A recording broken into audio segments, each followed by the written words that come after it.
சொல்ல மாட்டேன். கிறிஸ்துவுக்குள் மிகவும் பிரியமானவர்களே, உங்களை சந்திப்பதற்கு மிக மகிழ்ச்சி. எல்லாம் நல்லா இருக்கிறீங்களா? காஃபி டீ காலைல முடிஞ்சிச்சா? கடவுள் கூட இருந்து வேலை செய்வதற்கான பலனையும் தத்துவத்தையும் அவர் தருகிறார். இன்னைக்கு அநேக பேர் சோர்ந்து போய் காலையிலே எழுந்திருக்க முடியாத இருக்கக்கூடிய சகோதரிகளே சகோதரர்களே, உங்களுக்கு எழுந்திருக்கக்கூடிய முதல் பலனை கொடுக்கும்படியாக நம்ம செய்யணும் இல்லையா? நைட்டு ஃபுல்லாக கஷ்டப்படுறோம் இல்லை, மொபைலில் ரொம்ப கஷ்டப்படுறோம். நைட்டு நேரமாக 1 மணி வரைக்கும் அந்த மொபைலுக்கு நம்ம என்ன பண்ணுறோங்க, ஓய்வு இல்லாமல் வேலை கொடுத்துட்ருக்கோம். இது ரெண்டும் சேர்ந்து நம்ம கண்ணுக்கு ஓய்வு இல்லாமல் ஆகிடுச்சு. அப்புறம் என்ன பண்ணுறோம், நல்லா 4 மணி 5 வரைக்கும் 4 மணி 7 மணி தூங்குறோம்.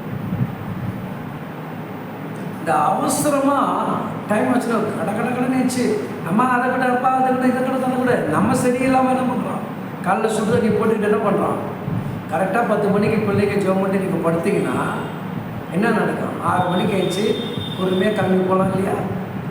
அந்த பொறுமை அநேக பிள்ளைகளிடத்தில் இன்றைக்கு இல்லாத குறைபாடு ஒன்று இருக்கிறது. அதை நீங்கள் மாற்றிக்கொள்ள வேண்டும். ஒவ்வொரு தேவ பிள்ளைகளும் உங்களுடைய பிள்ளைகளுக்கு 10 மணிக்குள்ள ஜெபம் பண்ணி படுப்பதற்கான ஒரு சூழ்நிலையை வீட்டுக்குள் முதலாக ஏற்படுத்தும். அந்த நாட்கள்லாம் நீங்கள் பார்த்தீங்கன்னா 7 7:30 லைட் ஆஃப் ஆகிடும் எல்லா வீட்லையும். தெரியுங்களா உங்களுக்கு? ஒரு வீட்டில் லைட்டை பார்க்க முடியாது.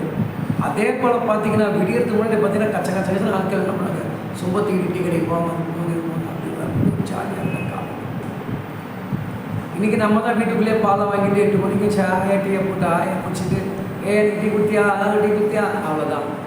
அப்போ அந்த சுறுசுறுப்புகள் அந்த இது இன்றைக்கி இருக்கிற ஜென்ரேஷன் என்ன ஆச்சுங்க, குறைஞ்சி போயிடுச்சு. எல்லாம் கம்ப்யூட்டர் காலமாக கைக்குள்ளேயே எல்லாத்தையும் செய்து கொள்ளும்படியான ஒரு சூழ்நிலை வந்தபடினா இன்றைக்கி நீங்கள் அதே போல் தான் இயேசு கிறிஸ்து நம்ம கைக்குள்ளேயே இருக்கிறான்னு நினச்சிக்கிட்டு என்ன பண்ணுறீங்க, வாழ்ந்துட்டு இருக்கிறீங்க. அவர் தனித்துவம், அவர் தனித்துவம். உன்னை தாழ்த்தும் பொழுது, அவருக்கு காத்திருக்கும் பொழுது, அவர் சமூகத்தை நோக்கி பார்க்கும்போது தான் அவர் என்ன பண்ணார், கிருபைகளை செய்வார். ஏசாயா 40ஆம் அதிகாரத்தில் இவ்விதமாக சொல்லுகிறது.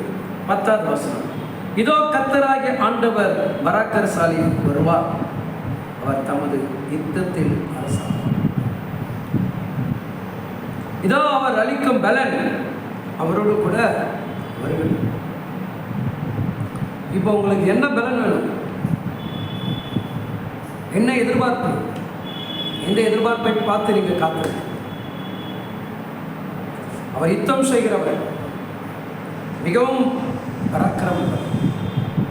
அப்போ என்னை பலப்படுத்த விரும்புகிறார், என்னை உருவாக்க விரும்புகிறார், எடுத்து பயன்படுத்த. நான் ஆண்டவர்கிட்ட நிறைய காரியங்களை கேட்டிருக்கலாம். இன்னைக்கு கேட்ட காரியத்துடைய பலனை அவர் அழகாக எனக்கு கொடுக்க.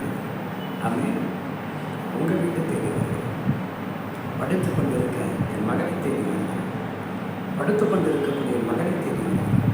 இந்த எழுந்து பலனோடு எழுந்து செவிக்க வைக்கிறார். அவருடைய கரம்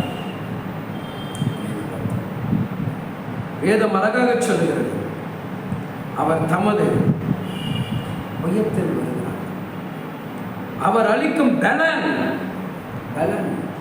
அவரோடு கூட கொண்டுட்டு வர.